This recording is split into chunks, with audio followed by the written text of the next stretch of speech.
também nos ajudaram bastante, né? Os nossos demais apoios, o CRM, o CFM, a Sociedade Brasileira de Cardiologia, o Laboratório Abbott, a Clínica Amazon Pro, Centro de Arritmias Cardíacas, a Pulsar e a MedCentro, todos os patrocinadores que nos ajudaram aí na realização desse evento. E a gente gostaria de dizer que o esforço para realizar esse evento, né, foi grande, foi feito com bastante antecedência. Espero que vocês aproveitem bem. Os palestrantes foram escolhidos, foram selecionados de fora do nosso estado, que vieram trocar experiência conosco. E a gente gostaria de destacar no dia de hoje a nossa conferência de abertura, né, o tema sobre espiritualidade e doença cardiovascular, que é um tema que já vem sendo estudado de maneira profunda, detalhada, pela própria Sociedade Brasileira de Cardiologia, que possui um grupo de estudo nesse assunto, e há 3 anos no Congresso Nacional é uma das salas mais frequentadas, de maior participação, demonstrando a importância desse tema, ele ser inserido na prática médica, mostrando a necessidade, a sede que tanto o médico quanto o paciente precisa desse assunto. E a gente vai trazer esse tema hoje na nossa abertura. Mas eu vou passar a palavra a quem merece aqui, que é o Dr. João Marcos. O Dr. João Marcos é o presidente do Congresso Amazonense de Cardiologia, uma peça importantíssima nessa engrenagem, né? Eu sei que gostaria de agradecer aqui de público, né? O João, nosso diretor científico da sociedade, sem a presença dele, sem o trabalho que ele realizou, não seria ter sido possível realizar todo esse programa de educação continuada e toda a programação científica do Congresso, que foi da responsabilidade dele. Então, vou passar a palavra aqui ao Dr. João Marcos para que ele faça a abertura do Congresso. Bom dia a todos. Também gostaria de agradecer a presença de todos. Agradecer também à diretoria da Sociedade Brasileira de Cardiologia, Regional Amazonas, na pessoa do Dr. Marcelo, pela escolha do meu nome como presidente do Congresso. Agradecer a presença de todos vocês, os patrocinadores, a todos os palestrantes, temos palestrantes locais e palestrantes nacionais, que foi muito fácil compor essa programação científica, porque todos acolheram com carinho o convite para a participação nesse evento. Nós teremos 39 palestras, teremos 12 atividades entre mesas redondas e simpósios. Chamar a atenção também que nós teremos hoje um simpósio satélite, né, da Novartis, até com o lançamento de um novo medicamento. Temos aqui a presença do Dr. Félix Ramírez, que é o coordenador nacional do estudo que embasou esse novo medicamento. E agradecer sobremaneira a toda a diretoria da Sociedade Brasileira de Cardiologia, Dr. Marcelo, doutora Marlúcia, Dr. Frederico, doutora Elisângela, doutora Rovanda, e também o Dr. Abacuque, que faz parte também da diretoria da Sociedade Brasileira de Cardiologia, que no momento encontra-se em tratamento de saúde prolongado, fora de Manaus, e não pôde estar aqui entre nós, mas que desde o início da organização do Congresso tem entrado em contato conosco. Ele está participando desse congresso, já que mandou 9 temas livres. Nós temos 27 temas livres no congresso. Acho que é um dos congressos da Amazonense que mais temos apresentação de tema livre, apesar de ser um número que a gente pretende crescer ainda mais, dos quais 18 são projetos de pesquisa, e o Dr. Abacuque, demonstrando a participação efetiva dele na nossa cardiologia, mandou 9 temas livres, 9 projetos de pesquisa. Então ele está presente aqui. E a gente, como teremos até uma primeira palestra de espiritualidade cardiovascular, a gente sabe que o pensamento positivo de todos, e que a pessoa sentindo esse pensamento positivo, com certeza o tratamento dele será de sucesso. Então, agradecendo a todos vocês, vamos declarar aberto o Congresso, iniciando com a palestra do professor Sérgio Tizen. O professor Sérgio Tizen é do Rio de Janeiro, graduado em Medicina pela Universidade Federal do Rio de Janeiro, com residência em Medicina Interna na Hospital Universitário da UFRJ, especialista em Cardiologia pela Universidade Federal do Rio Grande do Sul, médico da Unidade Coronária do Instituto de Cardiologia de Laranjeiras, ex-professor de Medicina da UFRJ e também do FTE Souza Marques, Professor do curso de eletrocardiografia básica, arritmias cardíacas, emergência e terapia intensiva, semiologia cardiovascular e medicina interna, nos hospitais de Ipanema, Bom Sucesso e Laranjeiras, do Rio de Janeiro. Graduado também em Física pela Universidade Federal do Rio de Janeiro, é um físico especialista em Física da matéria condensada, magnetismo e supercondutividade. Então, nós temos um currículo bem amplo e nós agradecemos a sua presença, Dr. Sérgio Thyssen, e gostaríamos de iniciar a sua palestra sobre espiritualidade cardiovascular, que vai ser muito proveitosa para todos nós. Obrigado a todos.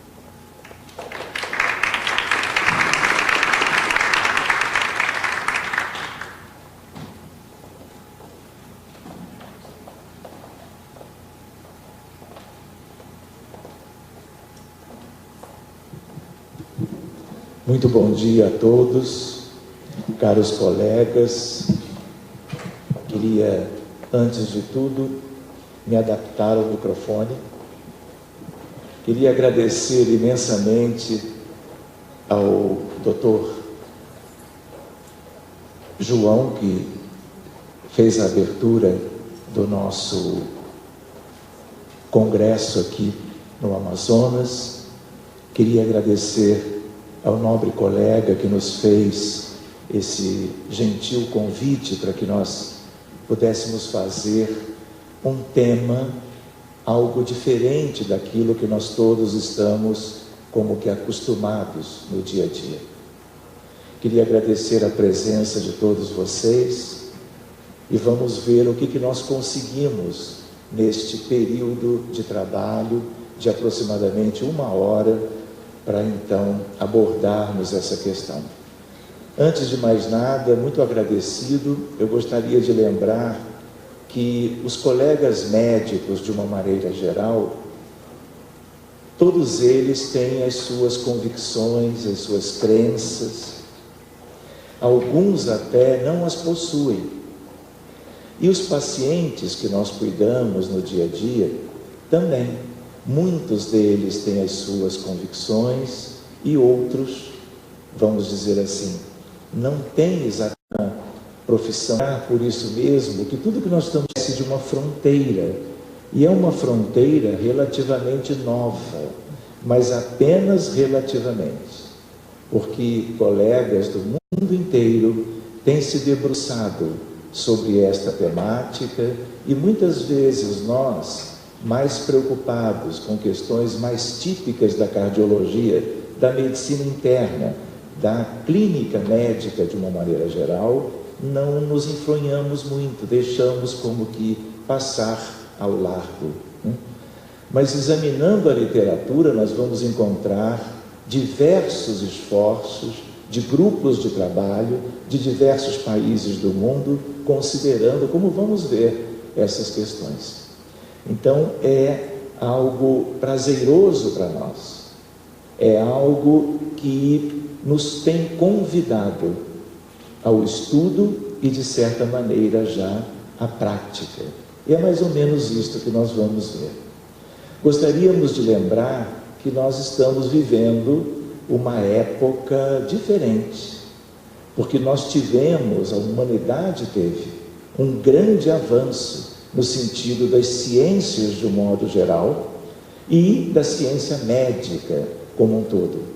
A medicina tem 5.000 anos de história e depois de 5 milênios nós estamos chegando a algumas questões de uma maneira objetiva, de uma maneira clara. Reparem, a partir do 14 de dezembro de 1900, Max Planck resolve um determinado problema da época, a chamada catástrofe do ultravioleta, e ele entende a ideia da quantização. Surge a mecânica quântica e com ela a física moderna.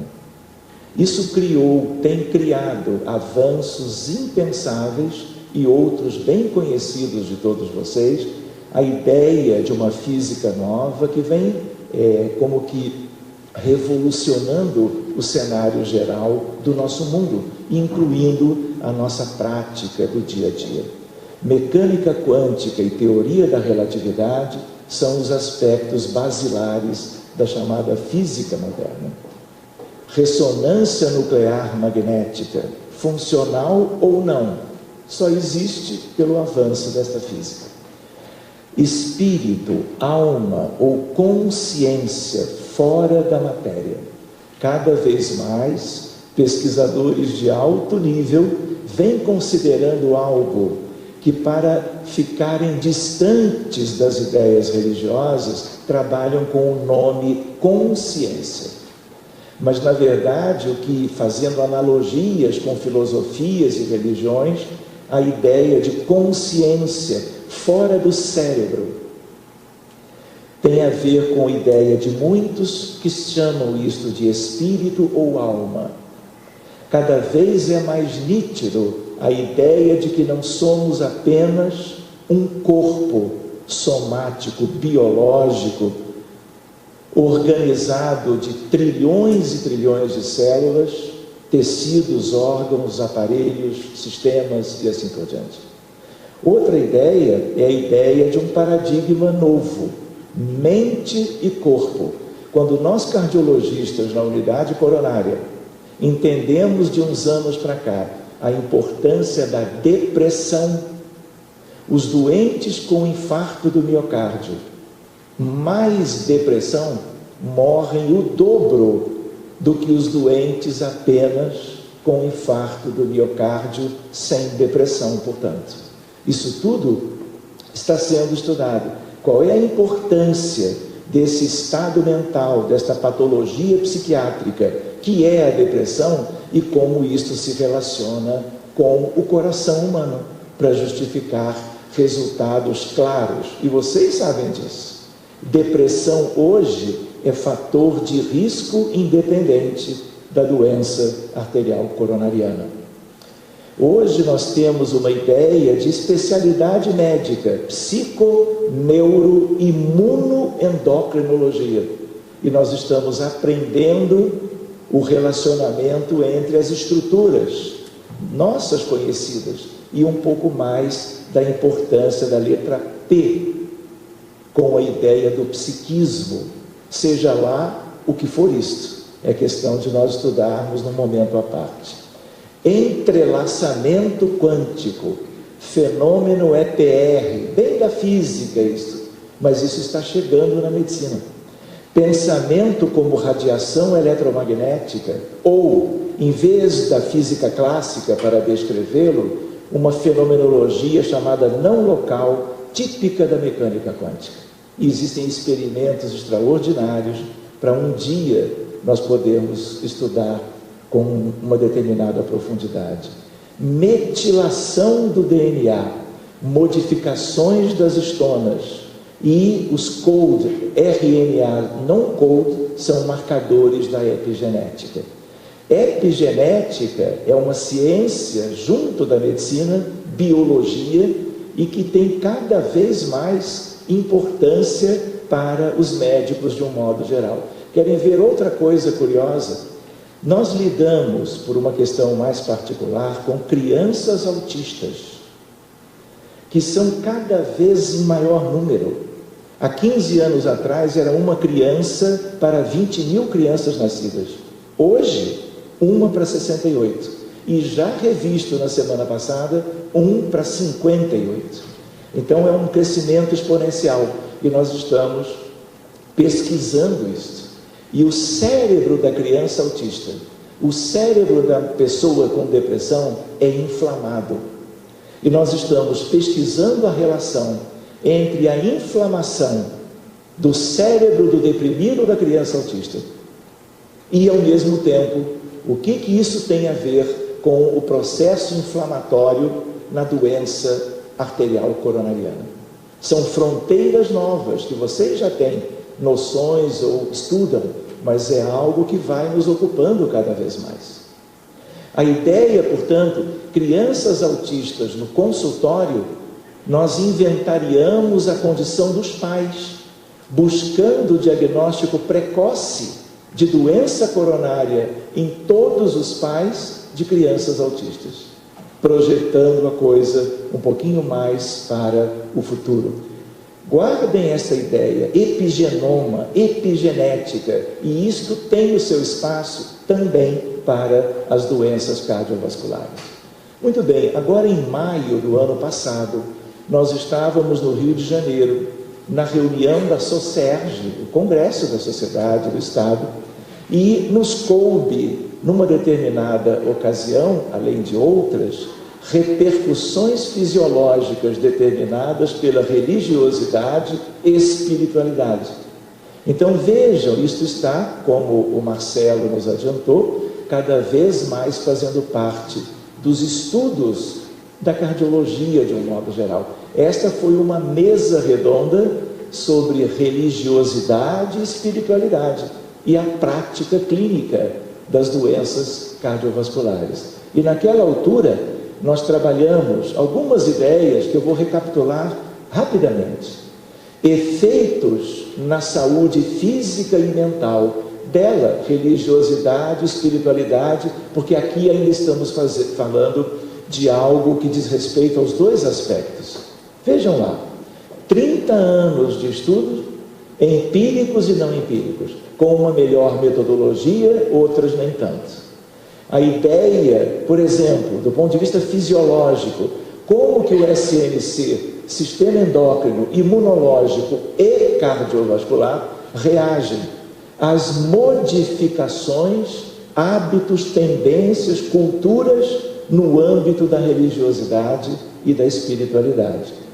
Diversos, por exemplo, estudos mostraram que fluxo sanguíneo aumenta em áreas cerebrais, especialmente córtex frontal, giros cingulados e tálamo, durante meditação religiosa e prece, e diminui em outras, como córtex parietal superior, que é a área reservada para outras atividades.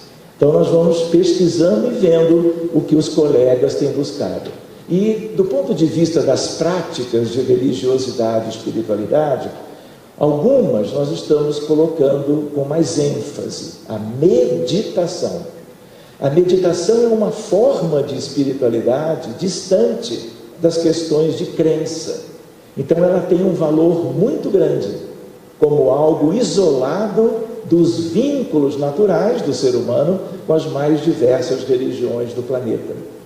A ideia da oração, que diz respeito a diversas crenças, a ideia de mediunidade, transes, xenoglossia, que é falar em línguas estrangeiras, alguém que nunca ouviu nada em árabe, arcaico, de repente começa a falar isso, como aconteceu na questão dos pentecostais. E há estudos trabalhando as áreas cerebrais que são ativadas durante estes transes naturais de xenoglossia.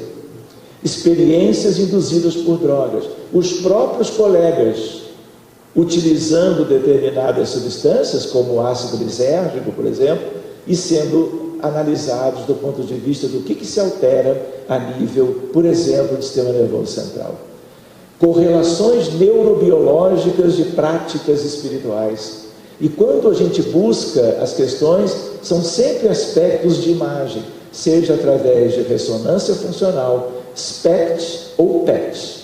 De tal maneira que, aliás, vale lembrar, os três aspectos são herança da física moderna, mecânica quântica, sobejamente. Para que tenhamos uma ideia já de alguns aspectos simples, mas curiosos, para que a gente veja pelo menos o que se passa na literatura de um modo geral, vejam lá, revistas sérias todas, metodologia de alto nível, algumas, de nível intermédio muitas, e de um nível que você não pode valorizar tanto, algumas poucas também. Prece como um relacionamento interpessoal, um estudo de neuroimagem. Vocês vão encontrar isso. As referências eu posso deixar todas elas com vocês. Vejam lá, o que os autores descobriram?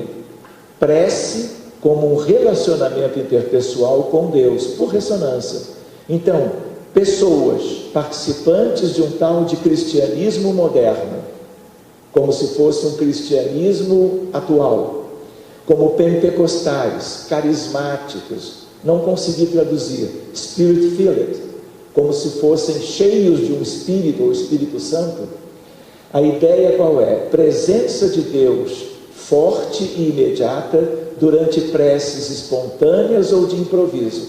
Para eles, egressos das religiões, aquilo significaria a presença de Deus. Então, a prece, nos resultados do trabalho, elas são comparadas com imaginar de falar com a pessoa amada, ou com um conhecido simplesmente, ou imaginar de visualizar e nomear um desfile de animais, algo que, portanto, não tem nada a ver com a ideia em questão. E aí o resultado mostra que as mesmas áreas cerebrais que falar com pessoa amada, o que sugere que o cérebro trata estas orações como um relacionamento interpessoal e de amor. Essas são questões de fisiologia através de métodos de imagem. Existe um artigo sobre recompensa. Aqui a palavra saliência não é como em língua portuguesa, é no sentido de exaltação. Redes de atenção ativadas por experiências religiosas em mormons devotos. Eu não vou entrar propriamente nos detalhes, mas isso é feito na Universidade de Utah, nos Estados Unidos. Projeto Cérebro Religioso, para que a gente vá se familiarizando com o que existe hoje, claramente, na nossa literatura. Era a procura de áreas cerebrais específicas como substrato das atividades de religiosidade e espiritualidade. O estudo foi feito com 19 mormons estudados por ressonância. Sentimentos advindos de experiências de devoção ativam núcleos accumbens. Vocês vão ouvir falar muito nisto, porque é uma das áreas de circuitos de recompensa e prazer, que são ativados em diversos outros aspectos da vida humana. No córtex pré-frontal, o pré-frontal ventromedial e regiões frontais de atenção. Então, a ativação do núcleo accumbens precedeu o pico dos sentimentos espirituais em 1 a 3 segundos. Ou seja, primeiro acontece uma mudança encefálica e depois a sensação, vamos dizer, de conforto própria quando aquelas pessoas estão fazendo as suas orações. Se nós analisarmos a ressonância funcional, aqui nós temos o diencéfalo, os ventrículos laterais, o tálamo e a ideia do caudado, a cabeça do caudado e o núcleo accumbens. Núcleo de recompensa em prazer e em experiências de mormons. Estudo sugere a ativação dali, podendo justificar a motivação da prática religiosa. Claro que aqui para os mormons, mas talvez isso seja algo a se generalizar, claro que a partir de estudos próprios. A ativação bilateral da cabeça do caudado, também visto em estudo das freiras carmelitas. Essa é uma experiência que correu o mundo inteiro. Em experiências místicas estão os autores, isso tem 11 anos. A atividade tem sido observada em várias condições de efeitos positivos agudos, como amor romântico e amor maternal, estados de euforia por uso de cocaína e metanfetaminas. Então, o circuito de recompensa e prazer é o mesmo, e ele também é ativado por aspectos religiosos. E a ocitocina é exatamente o hormônio que é o mediador destas coisas. Nós não vamos entrar nos detalhes, mas são estudos bem interessantes que mostram as áreas devidamente sendo como que acesas com determinadas cores, exatamente em função daquilo que se deseja pesquisar. Aqui, a ideia de atividade cerebral, eu não estou conseguindo fazer a leitura. Vou virar para cá.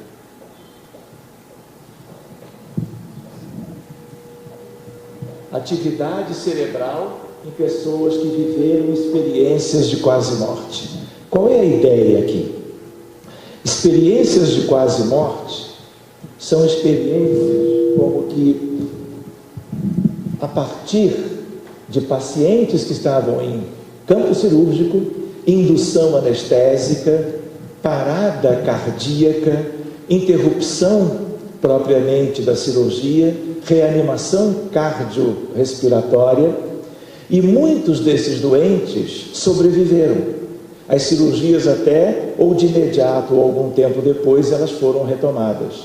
Muitos desses doentes, quando despertaram, passaram a contar experiências variadas, mas todas elas com muitos itens em comum. A ideia de se verem no teto do centro cirúrgico, de saírem do hospital com uma velocidade imensa, acompanhados com a ideia de um ser de luz, foram as expressões utilizadas, reencontraram pessoas da família que já haviam morrido, conversaram sobre a vida, retornaram para os seus corpos e depois contaram isso aos anestesistas e aos cirurgiões. E existem artigos de alto nível fazendo propriamente um estudo prospectivo, já não mais retrospectivo, avaliando essas questões, esses aspectos. De tal maneira que hoje se sabe, em doentes deste tipo, que sofreram de paradas cardiorrespiratórias, em que o eletroencefalograma se mantinha isoelétrico, essas pessoas tinham uma vida ativa com determinados detalhes. Inclusive, pacientes que eram cegos de nascença enxergavam normalmente quando estavam como que viajando ou fazendo algo que eles relatavam depois. O percentual é de 18%. 18% dos que pararam, foram ressuscitados e voltaram para contar alguma coisa, ou tinham condições neurológicas após a recuperação, quase 20% deles viveram essa fenomenologia. Esse artigo, ele vai fazer uma comparação entre você pedir a essas pessoas que se lembrem dos seres de luz que os acompanharam. E aí, nos testes que eles fizeram, as áreas cerebrais são as mesmas de outros trabalhos relacionados com a questão da oração, da prece e da meditação. São os tais circuitos propriamente de recompensa e de prazer. Só que esses pacientes, todos eles eram como que egressos de experiências de quase morte. Esse era um grupo selecionado. A ideia de estudos neurocientíficos em relação às práticas espirituais, de tal maneira que para qual for a revista que você coloque o seu olhar, você vai ver, como nós vamos perceber, estudos bastante sérios e sobre os quais nós estávamos nos referindo no encontro de cardiologia do Rio de Janeiro, este ano mesmo, em maio. Novos tempos, prece intercessória, nós vamos ver isto, mas vocês já viram, é algo de um primeiro artigo publicado há 20 anos, a ideia de unidade coronariana. Como é que fica a evolução dos doentes quando você separa dois grupos? Os dois grupos, numericamente, de características semelhantes, claro, e em um deles, além de tudo da cardiologia moderna de então, que todos, obviamente, receberam, apenas um grupo recebera a prece intercessória, feita à distância, por pessoas de crença judaica e de crença cristã. E quando eles compararam os resultados lá adiante, eles viram diferenças em scores de recuperação dos doentes coronarianos para melhor a partir do uso da prece intercessória. A mortalidade não mudou, a morbidade essencialmente mudou, mas não de modo estatístico. Mas os scores mudaram para melhor e essas pessoas, vamos dizer assim, foram objeto de um estudo que é o estudo original para tratar da questão da oração voltada para os doentes da unidade coronariana, que vocês sabem muito bem quem são do ponto de vista das suas patologias. Menos depressão em quem mantém atividade religiosa regular. Cada vez isto é mais nítido, sugerindo que a atividade religiosa, caracteristicamente, uma vez sendo algo destes grupos que frequentam as suas igrejas, os seus templos, isso ocasiona uma situação de menos depressão. E como vamos ver num artigo mais recente, menos suicídio, até porque depressão e suicídio se relacionam importantemente. Pessoas que vão à missa, estou pensando algumas coisas de propósito, vivem 23% mais e melhor, segundo elas mesmas, em grupos comparados com aqueles que não frequentam os templos religiosos católicos. Inclusão da espiritualidade na prática médica, tempos novos. No INCOR, na Rede Sara, no INTO, que é o Instituto Nacional de Traumato-Ortopedia, no Rio de Janeiro. Otimismo, esperança, bom humor e a ideia de grupos de trabalho oferecendo aos doentes destas unidades médicas coisas que nós antes não tínhamos, como que fazendo parte de um conjunto terapêutico. A ideia da prece intercessória em unidade coronariana, os efeitos positivos. Este é um dos artigos. O outro a seguir, a mesma ideia, só que agora para pacientes operados de revascularização do miocárdio. E a ideia aqui também de resultados melhores do que quando a prece não é oferecida. Isso tudo fazendo com que nós nos movimentemos em relação ao tema. A ideia de explorar o coração e a alma, efeitos da religiosidade, espiritualidade e gênero na pressão arterial e nas respostas pelo cortisol a um determinado tipo de estresse. Outra ideia, valorizar as questões religiosidade e espiritualidade como coadjuvante, isso não é novo, no sentido de controle da pressão arterial, junto, obviamente, dos recursos terapêuticos. Quem mais funciona para isto, segundo a literatura, é a meditação. Meditação hoje, meditação de qualquer tipo, são 5 tipos diferentes, é algo proposto há algum tempo por diversos colegas de diversas áreas de medicina, inclusive da nossa, que é a cardiologia. Vejam lá, 1999, portanto há 18 anos, estudo randomizado, controlado, de efeitos da prece intercessória feita à distância e o prognóstico de pacientes admitidos na unidade coronariana. E aí nós vamos encontrar propriamente o design do artigo e os resultados aqui embaixo, sugerindo scores de manifestações clínicas das doenças trabalhadas e tratadas nas unidades coronárias, um score melhor quando o grupo recebe a prece intercessória à distância.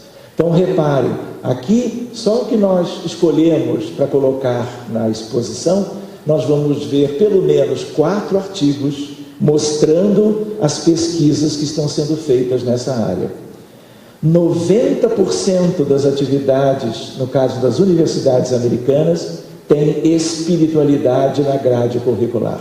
Na escola de medicina, um dia vai ter na escola de física e outras escolas das áreas exatas e das áreas humanas, mas nós estamos falando da nossa ideia de fronteira entre a medicina de um modo geral e a cardiologia em particular, com as questões de espiritualidade e religiosidade. No Brasil é o oposto, é o complemento, apenas 10%. Lá no Rio de Janeiro são várias, e acredito que no Rio Grande do Sul, em São Paulo, e talvez aqui no Amazonas, isso também já seja algo embrionário, mas que tende inapelavelmente a crescer. Taubaté foi a primeira desde 2016 e é disciplina obrigatória, porque muitas delas nas universidades do mundo inteiro são optativas. eletivas. Só que a tendência é que haja uma certa obrigatoriedade. Taubaté, Faculdade de Medicina, interior de São Paulo, ela é obrigatória. Existem estudos sugerindo que oração e prece, que são praticamente a mesma coisa, por 20 minutos, reduza a hipertensão arterial, o controle das cifras tensionais. E isto é algo que vai ganhando como que a literatura. Nós mesmos estávamos lá, há 10 anos atrás, Harvard Medical School, espiritualidade e cura em medicina. E aí você vê um anfiteatro cheio de colegas americanos de um modo geral e um ou outro vindo de algum país visitando. Espiritualidade na melhor universidade americana. Era antes como que uma disciplina eletiva e agora é disciplina obrigatória. Uma das melhores revistas médicas do mundo, a melhor da Europa, The Lancet, experiências de quase morte em sobreviventes de paradas cardíacas. Esse é o melhor estudo, porque ele é o primeiro estudo prospectivo, com o eletroencefalograma registrando desde o pré-operatório a indução e monitorando todo tipo de evento. E é deste artigo que nós temos a ideia de que 18% das pessoas têm experiências que nós hoje, neurofisiologistas, clínicos, nós não temos explicação, sem entrarmos numa área que é uma área metafísica, que é uma área algo diferente da ciência médica comum. Então vale nós nos lembrarmos disso. Existem colegas que participaram, Pim van Lommel, que participaram desse estudo e que até hoje continuam trabalhando para tentar explicar o que é que saiu do corpo, porque na medida em que essa consciência fora da matéria fica como que no alto do centro cirúrgico, olha para baixo e vê o seu corpo sendo reanimado, massageado, e aquele corre-corre típico de uma reanimação cardiopulmonar. E afora isso existem vários aspectos. Querem ver uma curiosidade? Quem é então que está vendo o seu próprio corpo do teto do centro cirúrgico? Tudo isso está sendo trabalhado, ventilado. É algo que é diferente do que possa existir no encéfalo. Nós sempre entendíamos que a consciência está no cérebro. Só que durante esses processos em que essas manifestações foram registradas, o eletroencéfalo é isoelétrico, atividade zero. E justo quando o encéfalo, a córtex, tem atividade zero, é aí que 18% vão apresentar aquelas descrições. E uma curiosidade, eles são unânimes em dizer: eu não tenho mais medo da morte. Como se eles pudessem, pela experiência que tiveram, ter uma noção, como se algo do tipo: olha, aquele corpo ali é importante a beça, mas parece que eu vivo sem ele, que eu existo, eu penso, eu tenho visão, eu tenho memória, eu tenho consciência, e eu estou vendo o meu corpo naquele estado. Então esse é um artigo que abre umas portas no sentido de reflexões, e nós sugeriríamos que vocês pudessem fazer a leitura. Olha o que se tem hoje em dia, Annals of Internal Medicine, eficácia da cura à distância, uma revisão de estudos randomizados. O que seria isso? A prece intercessória. Vocês lembram questões que nós tínhamos colocado? Mecânica quântica, teoria da relatividade, entrelaçamento, fenômenos EPR. Isso talvez tenha a ver com essas questões que os colegas das melhores revistas e grupos de trabalho estão sobre eles se debruçando. New England Journal, a melhor de todas.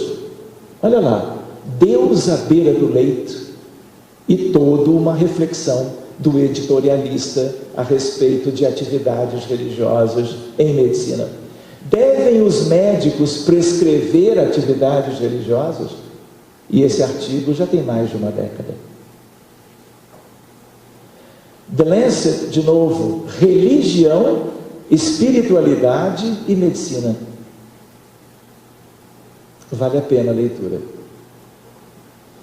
Aqui algo curioso que eu encontrei e um tanto particular. Vocês já ouviram falar de doutrina espírita? Já ouviram falar de Allan Kardec? Já ouviram falar de centro espírita? Ouviram falar de passes? A pessoa vai e recebe uma imposição de mãos ou algo assim. Colegas cardiologistas de São Paulo, eficácia do passe espírita como terapêutica para reduzir a ansiedade em voluntários.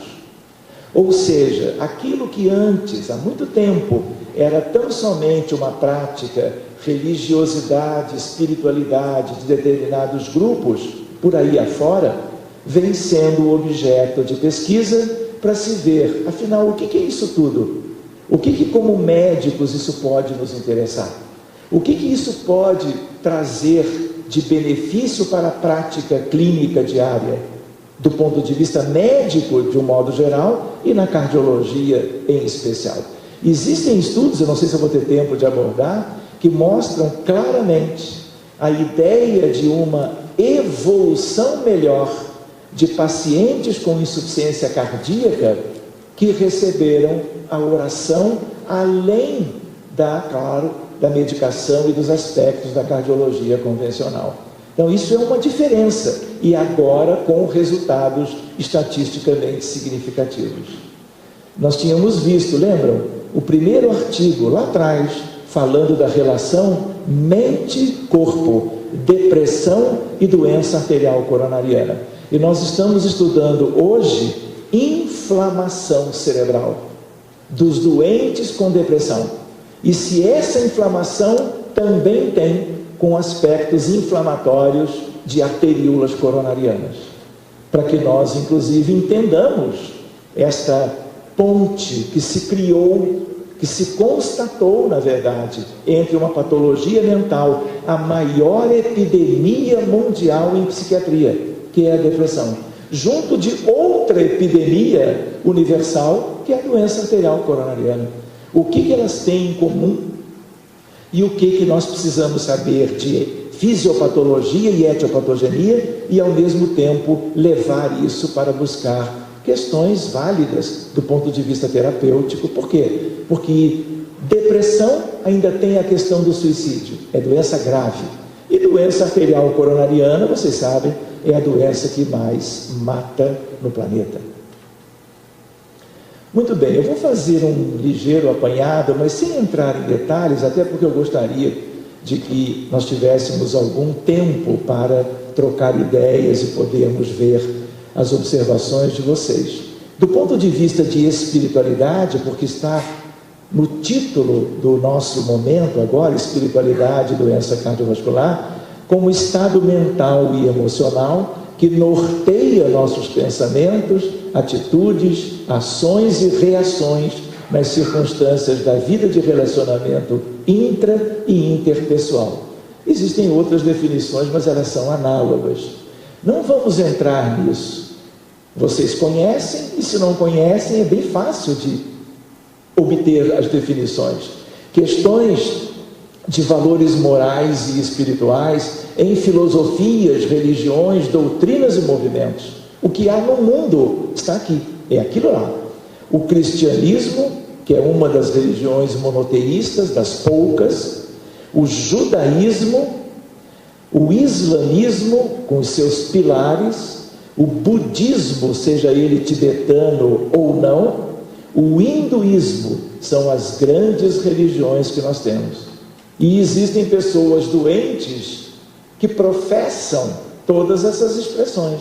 E existem colegas, cardiologistas ou não, que são egressos dessas culturas, lembrando que aqui estamos vendo tão somente os valores morais e espirituais, e todos eles têm tudo em comum. Parece que a raiz é uma só, mas tem expressões um pouco diferentes também. Outra ideia é a ideia da meditação, que vem ganhando o mundo e a medicina também, em diversas áreas, e na cardiologia, como vocês vão ver. Então, existem modalidades.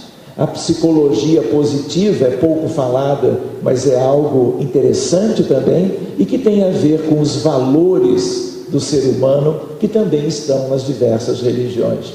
Mas existe o ateísmo, existe o agnosticismo, que são das pessoas que não estão interessadas nessas questões e seguem as suas vidas sem elas, entre pacientes e médicos. Não é assim? Valores morais, conceitos em desenvolvimento, são todos os valores, e você vai encontrar isto nas propostas religiosas de todas elas: respeito, tolerância, perdão, mansuetude, caridade e por aí vai. Se vocês querem ver uma lista do que são valores supostamente mais diferenciados, ali estão. Valores espirituais, dimensões e aplicações do tal amor, alteridade, a valorização do outro, porque isso tem a ver com alguns trabalhos na área da cardiologia. Reparem, desafios da intervenção. Queremos pensar num estudo na nossa área, envolvendo medicina interna, cardiologia e espiritualidade e religiosidade. O nosso estudo tem plausibilidade biológica? Estudos epidemiológicos sugerem um potencial de benefício? Estudos randomizados preliminares sugerindo eficácia e segurança? Vamos nos basear em tudo isto. Factibilidade da intervenção, porque existem coisas que a gente imagina, mas que não são trazidos para a prática. Validade interna, validade externa, generalização e aplicabilidade. O que escolher para tornar o paciente solidário ao projeto? Profissional efetuador da intervenção vai ser o médico, profissional de saúde de um modo geral, intervenção individual ou em grupo? Tudo que seria lícito, válido numa ideia de uma pesquisa científica. Que áreas de atuação, estamos falando do GENCA, que áreas de atuação nós podemos buscar do ponto de vista da SBC? Psicoafetividade, ligado a estresse, ansiedade e depressão. Religiosidade, enfrentamento ou coping, comportamento, estados alterados de consciência, fronteira mente-cérebro, educação médica, graduação médica, mecanismos de adoecimento e manutenção da saúde, associações de espiritualidade e doença cardiovascular, terapias complementares, tanatologia. Para termos uma ideia de proposta de intervenção para o futuro: intervenção baseada em espiritualidade em pacientes com síndromes coronarianas agudas, segmento de 1 ano, desfechos clinicamente relevantes para essa área, claro. Intervenção baseada, outra opção, intervenção baseada em espiritualidade em pacientes com DAC, segmento de 4 anos, desfechos clinicamente relevantes. Isso tudo pode ser objeto de estudo nosso no futuro. Desfechos a serem avaliados, mecanísticos, substitutos ou intermediários, tudo aquilo que nos tem interessado. Clinicamente relevantes, morte cardiovascular, morte total, infarto, AVC, fazendo parte daquilo que nós queremos monitorar. A SBC, vocês estão vivendo isso, procura hoje estimular o debate em espiritualidade. Vejam esse estudo. Esse é um estudo sério, importante. Nós fizemos uma avaliação mais detida dele. Paz espiritual predizendo a mortalidade em 5 anos em pacientes com insuficiência cardíaca, doentes de miocardiopatia dilatada e todas as etiologias conhecidas e a idiopática, e também a insuficiência cardíaca a partir da hipertensão arterial e do remodelamento miocárdico do doente coronariano.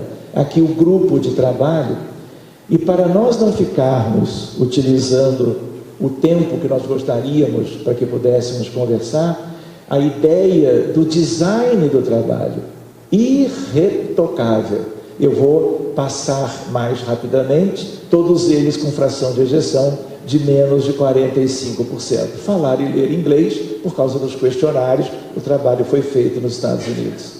Aqui a ideia do número de pacientes, a média e o intervalo das idades e o gênero. A ideia do status social deles, que não nos importa muito. Muito bem. É algo automático? É porque faltam 5 minutos? Marcelo, foi você, Marcelo? Deixa eu chegar ali um instantinho, pode ser o meu contato.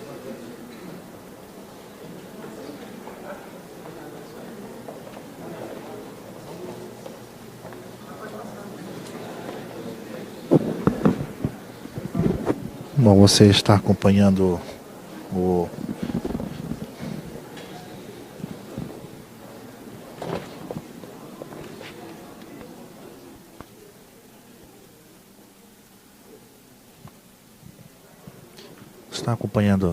a palestra do Dr.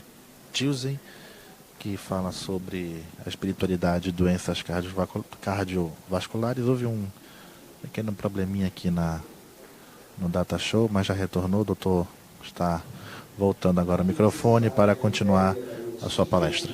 Daqui a pouco vamos entrevistá-lo. A escolaridade dos doentes de insuficiência cardíaca, a classe funcional, especialmente classe funcional 2, como vocês podem ver, as comorbidades do grupo,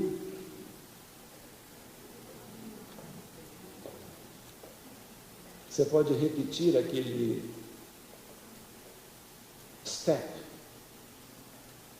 isto, a ideia do estilo de vida, avaliação deles, quanto beberam na última semana, o perfil de uso de bebidas alcoólicas, a escala de depressão de todos eles, o instrumento de apoio social. Existe alguém disponível que lhe mostre amor e carinho? Existe alguém disponível para ajudá-lo com tarefas diárias e as respostas? Comparecimento ao serviço religioso breve, medida multidimensional de religiosidade e espiritualidade. Quantas vezes você participa por semana de serviços religiosos? Paz interior e harmonia espiritual, breve média multidimensional de ambos, RE, e a ideia das respostas. Adultos idosos, suas características, sexo, gênero, e o que isso mudou em relação ao resultado. Mas onde é que eu queria chegar?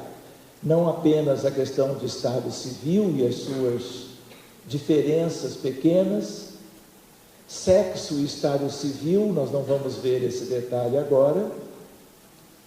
Menor classe da New York Heart Association, quanto menor a classe, menos sintomas depressivos, menos comorbidades, tempo de sobrevivência mais longa.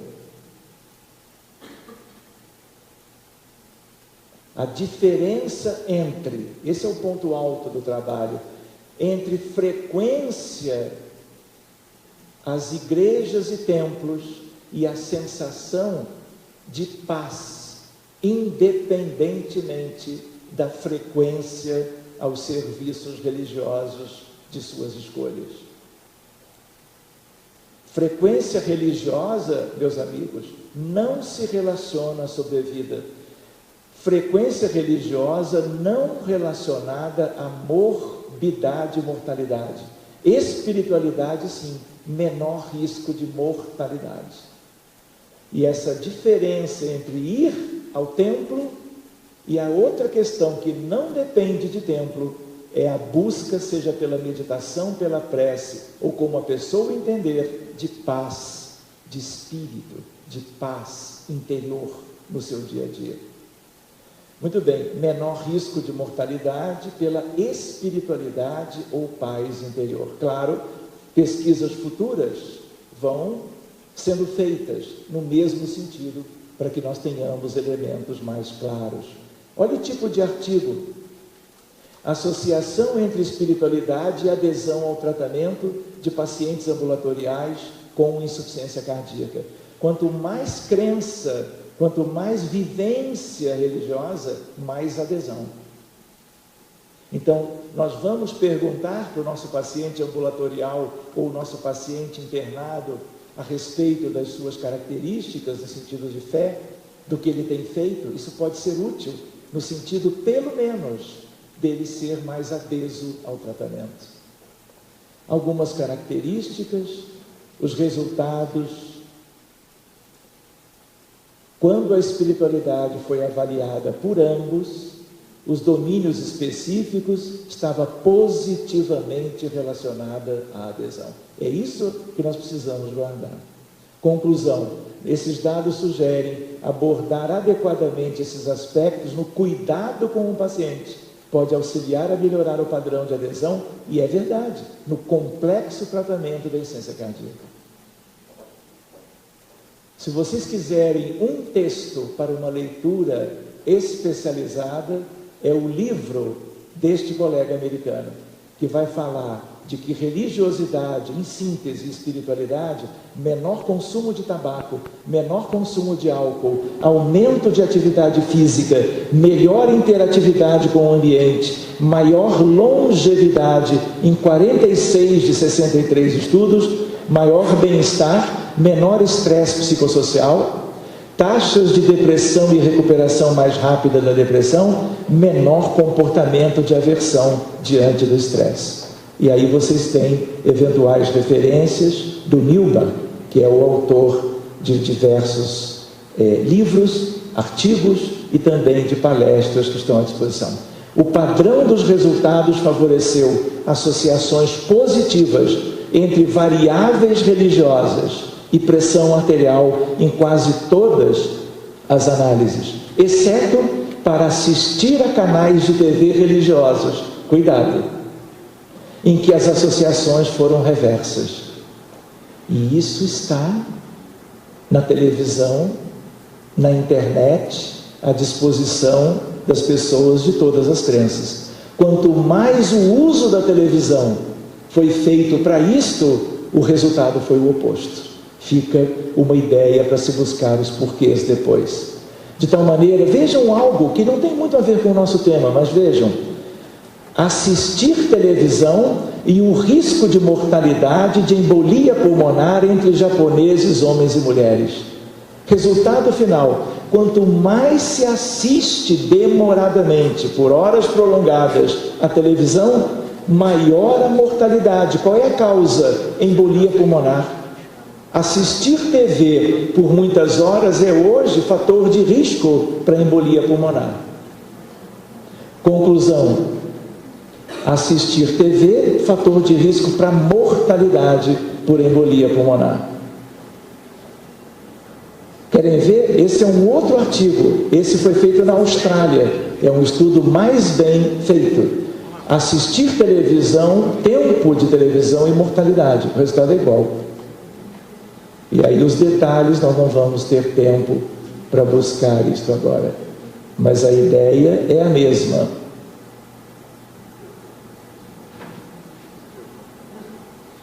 Conclusões: tempo de assistir televisão associado ao aumento de todas as causas e mortalidade por doença cerebrovascular. Além da promoção do exercício, as estratégias de prevenção de doenças crônicas deveria se concentrar na redução do tempo sentado, em particular de se assistir TV. Isso nós não vamos ter tempo para ver, é da Organização Mundial de Saúde. JAMA Psychiatry, associação entre serviço religioso e menor índice de suicídio entre mulheres americanas. E as evidências são claras. Prevenção de suicídio através de depressões de menor gravidade e diretamente na questão numérica da prevenção do suicídio, vocês vão encontrar muito bem estudado nesse artigo. Nessa coorte de mulheres americanas, serviço religioso frequente foi associada com uma significativa redução de suicídio. Aqui seria um slide para vermos barreiras que impõem pesquisadores e médicos assistenciais de incorporar espiritualidade em saúde cardiovascular. Por que isso ainda não é algo mais típico da nossa atividade como especialistas? Aonde estão as dificuldades? E, fundamentalmente, o estudo dessa interface, desta fronteira, é que vai permitindo que nós nos enfronhemos mais nos resultados, possamos valorizá-los e, ao mesmo tempo, colocando-os na nossa prática clínica. E estas coisas mostram, né, vamos dizer assim, o pioneirismo e a felicidade da escolha de termos uma oportunidade de conversar a respeito do nosso colega Dr. João, do Dr. Marcelo e assim sucessivamente. Querem ver uma outra coisa curiosa? Isso aqui, Congresso Mundial de Psiquiatria, setembro de 2014.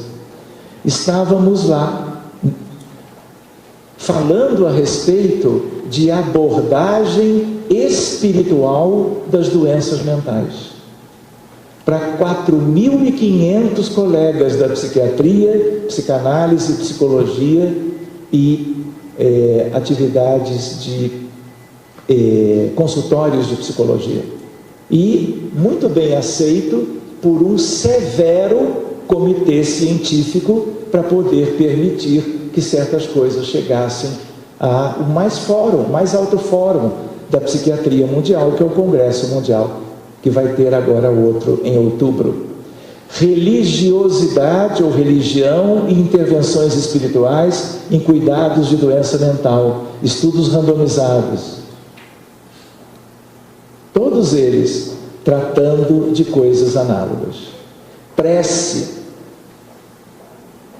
Olha lá, 3 de maio de 2017.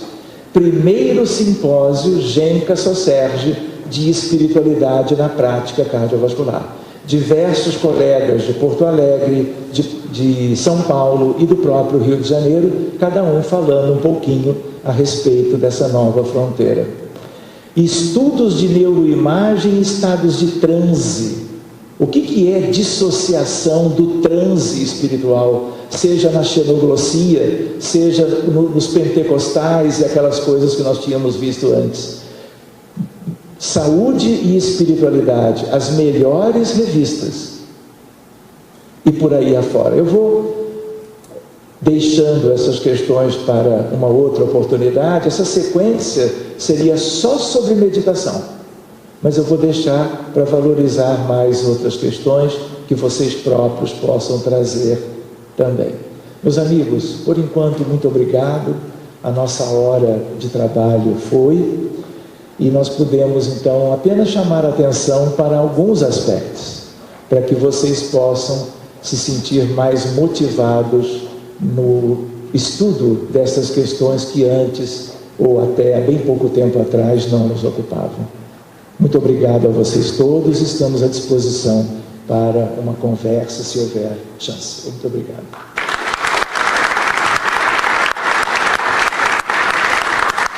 Muito obrigado, Dr. Sérgio, pela excelente palestra. Acho que a gente gostaria de aproveitar, sim, a sua presença, um pouquinho mais do seu tempo. Acho que depois a gente tira um pouquinho do tempo do intervalo para a gente aproveitar a sua presença e abrir para as considerações e eventuais perguntas.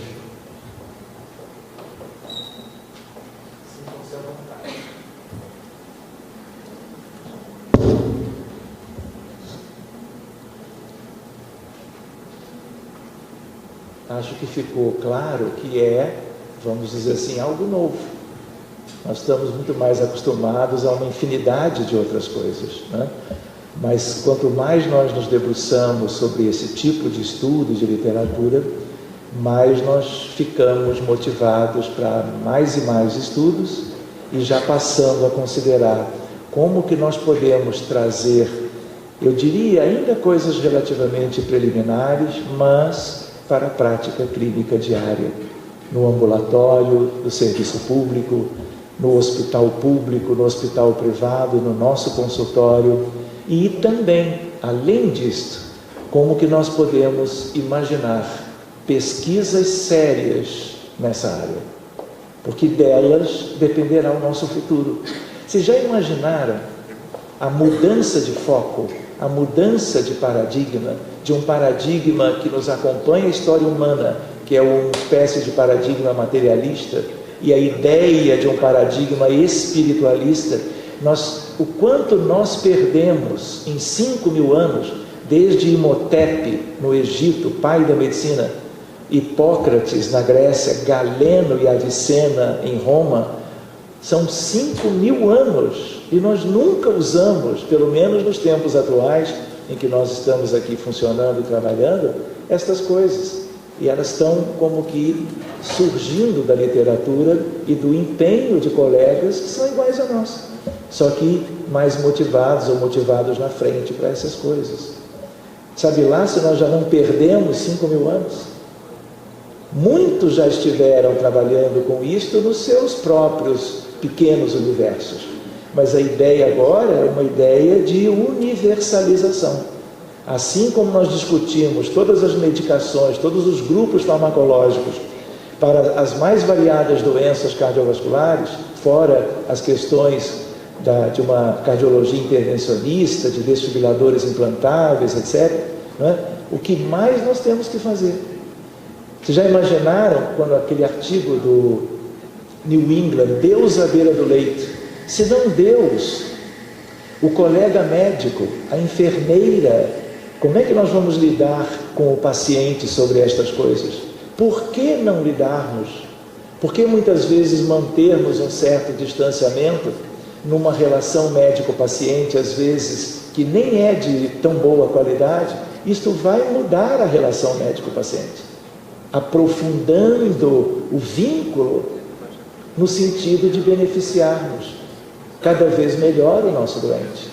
Porque se não for essa a nossa intenção, eu vou fazer física, engenharia, né, uma ciência exata, né? Nós temos que relembrar sempre o objetivo fundamental da medicina como arte de curar. Ninguém perguntou nada e eu fui falando. Professor Mariano.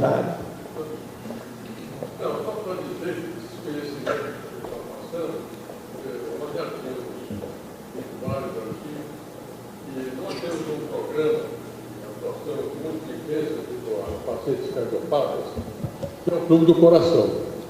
O Clube do Coração se reúne semanalmente com pacientes que vão ser submetidos à cirurgia cardiovascular e os seus cuidadores.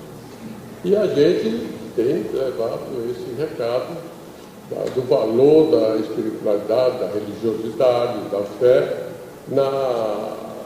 de uma maneira positiva, como um adjunto no melhor resultado, e não só o melhor resultado, mas na tranquilização desses pacientes que estão com uma perspectiva de se submeter a cirurgias com risco de vida e que precisam de um apoio espiritual e que têm melhores resultados realmente enfrentando com mais paz a cirurgia, com mais confiança, eles adquirem mais confiança. E então isso daí eu acho que é realmente uma coisa que muitos de nós já devem ter incorporado na sua prática clínica em explorar esse assunto que tem um valor muito grande. É curioso, né? Primeiro, a nossa alegria de te ouvir, né? Contando já uma coisa que é uma experiência prática, uma vivência de um grupo de trabalho. Mas nós nos lembramos que é como se nós tivéssemos, durante a evolução humana, né? Colocado a ciência, e nela a ciência médica, distante de uma outra expressão do conhecimento. Nós não temos religião, filosofia, ciência e arte. A gente não divide o conhecimento dessa forma. Então, é como se antes a ciência médica e as outras caminhassem à parte. E hoje você vê, não só na medicina e na cardiologia, colegas da área de exatas, da área de física, trabalhando a física da alma. Entende? Trabalhando do ponto de vista do que será a alma. Que coisa é essa? Ela precede a vida física? Ela sucede? O que é essa coisa de experiência de quase morte? Morreu, mas não morreu, e volta para contar o que experimentou. Então, os desdobramentos me parecem, assim, muito valiosos, e nós temos um grande desafio de, com os resultados iniciais, já fazermos algo no sentido da vivência e da prática, exemplo do que o colega acabou de trazer, mas também nos engajarmos, porque na medida em que nós, que temos alguma formação razoável para as questões da medicina, nós começarmos a pensar projetos de trabalho para desenvolver na base do que eles já fizeram, nos precedendo, nós temos que trazer mais consistência para isso, discutirmos mais essas questões entre nós, entre todos, levarmos isso talvez para a universidade, para as faculdades de medicina, né? Seja com disciplina eletiva ou obrigatória, mas ventilando o tema, dizer, olha, essa união entre ciência e espiritualidade e religiosidade é pertinente, é natural, simples e lógico.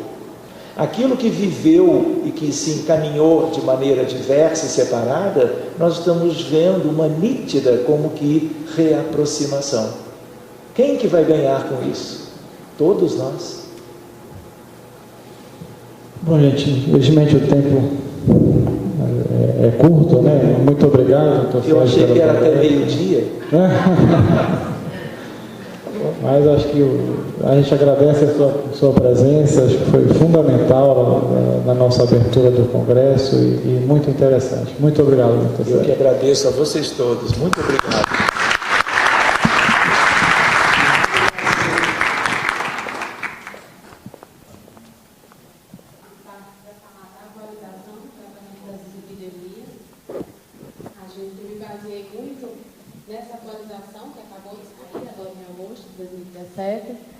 Para a gente tentar fazer um apanhado geral, né, sobre o que mudou nessa nova atualização. Então, para falar dessas mudanças, a gente tem que iniciar já comentando sobre a mudança desde já o diagnóstico.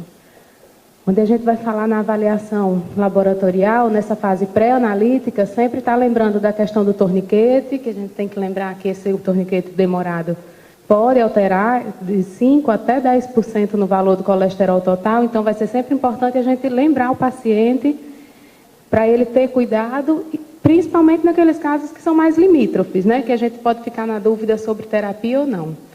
E do preparo do paciente para a coleta, que foi uma grande mudança agora, que se preconiza que a gente faça a coleta do exame do paciente, levando em consideração seu estado metabólico estável e a sua dieta habitual.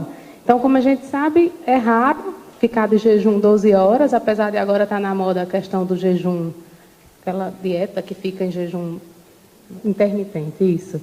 Mas não se considera para a grande maioria da população como estado habitual. Então, assim, foi abolido o jejum em 2016, a Comunidade Europeia e algumas publicações americanas já aboliram, e na nova diretriz também está se considerando que não precisa mais de jejum para a dosagem das taxas de colesterol e triglicerídeo. Para o triglicerídeo é que ainda ficou a possibilidade de você poder manter o jejum. Mas ele cita que você faça uma primeira coleta sem jejum. E aí, a depender do valor do triglicerídeo, que você pode pedir uma nova coleta com jejum, de 12 horas. Aqui a gente vai passar, porque é do tempo. Só lembrando que aparece, na nova diretriz fala dessa nova fórmula para cálculo do LDL, que a Frideval é a mais conhecida, mais famosa, mas agora a gente tem essa de Martin e colaboradores, que vai levar em conta uma variável que vai considerar HDL, colesterol e triglicerídeo para achar uma variável e fazer o cálculo do LDL colesterol. Aqui são os valores que a gente tem na nova diretriz. Então, o colesterol total é considerado desejável, independente do jejum, abaixo de 190. O HDL colesterol acima de 140. Os triglicerídeos são os únicos que vai levar em consideração ou não o jejum. Então, sem jejum, abaixo de 175 e com jejum, abaixo de 150. LDL, a gente viu que vai depender da classificação do risco do paciente, ficando de 130 e vai variando, caindo 30 pontos até o risco muito alto. Então, de 130, 100, 70 e 50. E o não HDL acompanhando o LDL colesterol, sendo que se difere de 30 pontos também, 160 para o risco baixo até 80 para o risco muito alto. Lembrando que a diretriz enfatiza bem a questão de que se você tiver em adulto um colesterol total acima de 310 ou na criança acima de 230, lembrar que isso aí pode ser um indicador de hipercolesterolemia familiar. Então, você deve sempre, nesses casos, afastar causas secundárias para poder fazer esse diagnóstico. A classificação não mudou muito, a hipercolesterolemia, a laboratorial é o tipo que a gente mais utiliza. A hipercolesterolemia isolada, lembrar que é pela dosagem do LDL acima de 170. Hipertrigliceridemia a gente já viu lá no quadro, a mista quando eles se misturam e o HDL baixo para considerado é 40, abaixo de 40 para homens e 50 para mulheres. A estratificação de risco cardiovascular, na diretriz anterior a gente via que ele utilizava Framingham, score por tempo de vida. Já na nova diretriz ele cita exclusivamente essa classificação de risco, estratificação de risco global. Tem no site da SBC um aplicativo que é bem fácil de usar, porque essa estratificação de risco ela é um pouco longa, assim, um pouco demorada, se a gente for levar em conta ter várias tabelas no consultório. Então, se você baixar o aplicativo, vai facilitar bastante, porque ele é bem prático. Primeiro, você vai identificar, são 4 etapas, né, para a estratificação. Você vai identificar se já existe alguma lesão vascular, alguma obstrução vascular acima de 50% em qualquer território, independente. Se você disser que sim, o paciente já se classifica em muito alto. Se não, você vai saber se o paciente tem diabetes ou não. O doutor Jean até tinha comentado. Se o paciente for diabético, vai considerar a presença daqueles fatores de risco ou determinar se ele tem alguma aterosclerose subclínica, dependendo se sim ou não vai classificar em alto ou intermediário. E se não tiver,